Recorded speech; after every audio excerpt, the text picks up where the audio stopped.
Assalamualaikum warahmatullahi wabarakatuh. Perkenalkan, saya Silvi Siskia Rinalda, NIM 23131475, Prodi Profesi Nurse. Baiklah, saya akan menyampaikan hasil laporan saya, yaitu di ruangan IGD dengan saya mengambil penyakit, yaitu konsep dasar penyakit meningitis. Pengertiannya itu otak dan meningitis adalah otak dan medula spinalis dilindungi oleh lapisan atau selaput yang disebut dengan meningen. Peradangan pada meningen, khususnya pada bagian arachnoid dan plantar, disebut meningitis, disebabkan karena bakteri, jamur atau virus toksin. Etiologinya yaitu meningitis bakteri, meningitis virus. Selanjutnya itu patofisiologi. Patofisiologinya adalah otak dan medula spinalis melindungi 3 lapisan meningen, yaitu durameter dan plantar. Cairan cerebrespinalis merupakan bagian otak yang berada di dalam ruangan subrachniat yang dihasilkan dalam flexius colit yang dialirkan melalui sistem vertikal. Baiklah, saya masuk pertama, yaitu laporan kasus saya, yaitu asuhan keperawatan gawat darurat pada Tuan Z dengan shock sepsis di IGD. Dengan jalan nafas paten, tidak ada sumbatan jalan nafas, breathingnya RR 28 kali per menit, nafas putung tanpa sesak menggunakan alat bantu nafas. Sirkulasinya akral teraba dingin, konjungtiva anemis, nadinya 102 kali per menit, terabah lemah dan reguler tanpa pucat, CRT 3 detik. Disability GCS 9 atau somnolen dengan E2, M5, F2, pasien penurunan kesadaran. Selanjutnya yaitu diagnosa keperawatan berdasarkan pengkajian primer.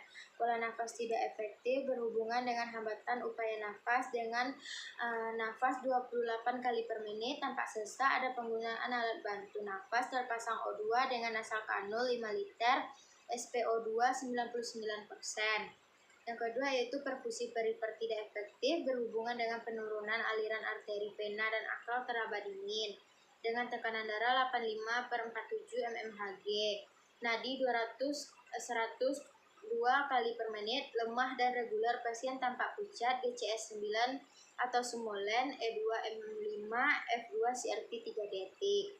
Di sini saya mengambil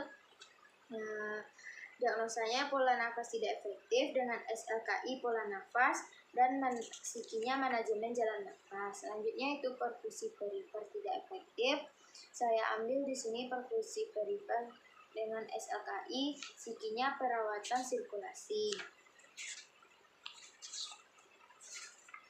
Selanjutnya yaitu pengkajian sekunder, pasien dengan penurunan kesadaran. Anamnesanya, keluarga mengatakan penurunan kesadaran meningkat sejak 1 minggu yang lalu. Awalnya pasien sadar, kemudian tampak mengantuk dan tidak bisa diajak komunikasi lagi. Pasien dirujuk dari BKM Painan dengan penurunan kesadaran CKD stage 5. Pas inline, keluarga mengatakan sebelumnya pasien belum pernah dirawat di RS dengan keluhan sekarang. Keluarga mengatakan pasien ada penurunan nafsu makan dan makanan terakhir yaitu nasi lunak. Dengan riwayat sekarang itu pasien dengan penurunan kesadaran secara berangsur-angsur sejak 1 hari yang lalu. Keluarga mengatakan pasien masih menyaut saat dipanggil, kemudian pasien tampak mengantuk dan tidak bisa diajak komunikasi lagi. Pasien tampak gelisah dan sesak. Masih ada di GCS pasien 9 RR 28 kali per menit, ada alat bantu nafas tanpa pucat, akral teraba dingin, SpO2 99%. Di sini saya mengambil diagnosanya yaitu resiko jatuh berhubungan dengan penurunan tingkat kesadaran, yaitu SLKI-nya tingkat jatuh, psikinya pencegahan jatuh. Baiklah, saya masuk pada asuhan keperawatan dengan kasus yang kedua dengan cedera kepala. Airway-nya yaitu jalan nafas paten, tidak ada hambatan atau sumbatan jalan nafas. Breathing terpasang O2 3 liter dengan nafas 2 kali per menit. Pasien tampak sesak, pernapasan cuping hidung dan tanpa retraksi dinding dada serta takipnea. Sirkulasi nadi teraba kuat, akral teraba hangat, CRT 2 detik, ada edema di tangan kiri, tidak ada sianosis. Dengan tekanan darah 195/70 mmHg, nadi 101 kali per menit, suhu 37,5 derajat Celcius. Disability, keadaan umum pasien lemah dengan kesadaran CMC, pupil isokor, terdapat nyeri di lengan kiri, dengan skala nyeri 3, nyeri hilang timbul dan terasa tertusuk-tusuk pada pasien meringis dan gelisah. Selanjutnya saya mengambil yaitu pola nafas tidak efektif. SLKI-nya pola nafas. Selanjutnya saya masuk pada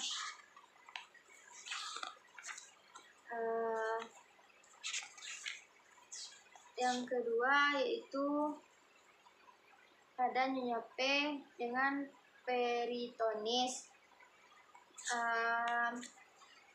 Airway-nya tidak ada sumbatan jalan nafas, tidak ada sekret dan jalan nafas pasien paten. Breathing, pasien tampak sesak nafas, pasien cuping hidung, dan adanya penggunaan alat bantu nafas. Pola nafas cepat, pasien cepat dan dangkal. Circulation-nya tekanan darah 165/109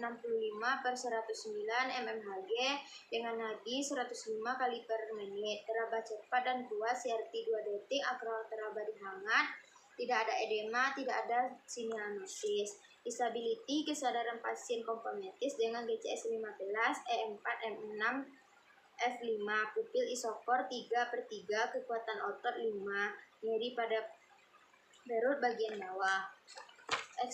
Exposure-nya yaitu EKG. Selanjutnya diagnosanya yaitu pola nafas tidak efektif. SLKI-nya pola nafas, SIKI-nya manajemen jalan nafas. Selanjutnya saya masuk ke diagnosa kedua. Selanjutnya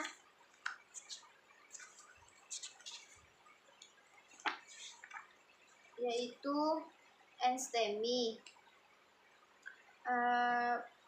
Airway-nya yaitu jalan nafas tampak tidak paten, pasien tampak gelisah, tidak ada bunyi nafas tambahan, tidak ada sumbatan di jalan nafas. Breathing-nya pasien tampak terpasang O2, adanya nyeri pada dada. Circulation-nya itu dengan tekanan darah 109/78 mmHg. Disability yaitu tingkat kesadaran kompromitis, GCS 15, E4, M6, V5.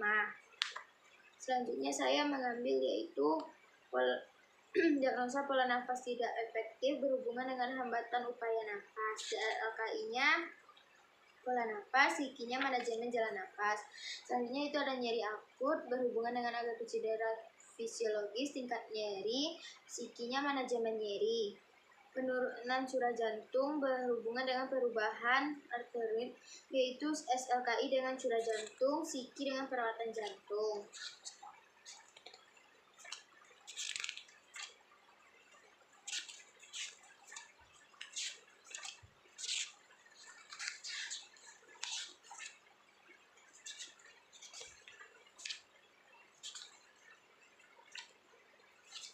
Selanjutnya saya masuk pada meningitis.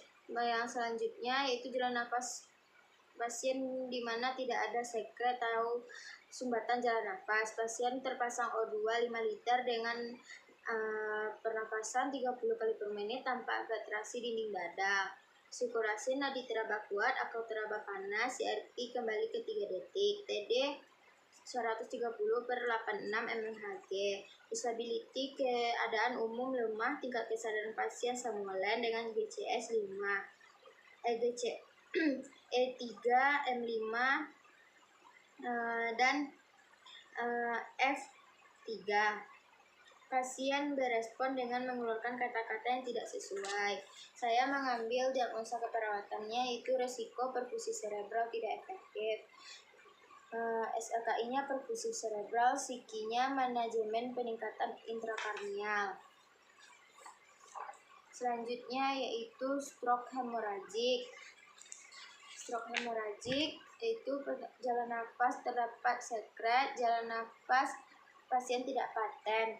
Pasien tampak sesak, adanya sekret, rongki, dan nafas 4 kali per menit. Pola nafas pasien sehat, tekanan darah 180/70, nadi 98 kali per menit, teraba kuat, tidak ada edema, CR tip 2 detik.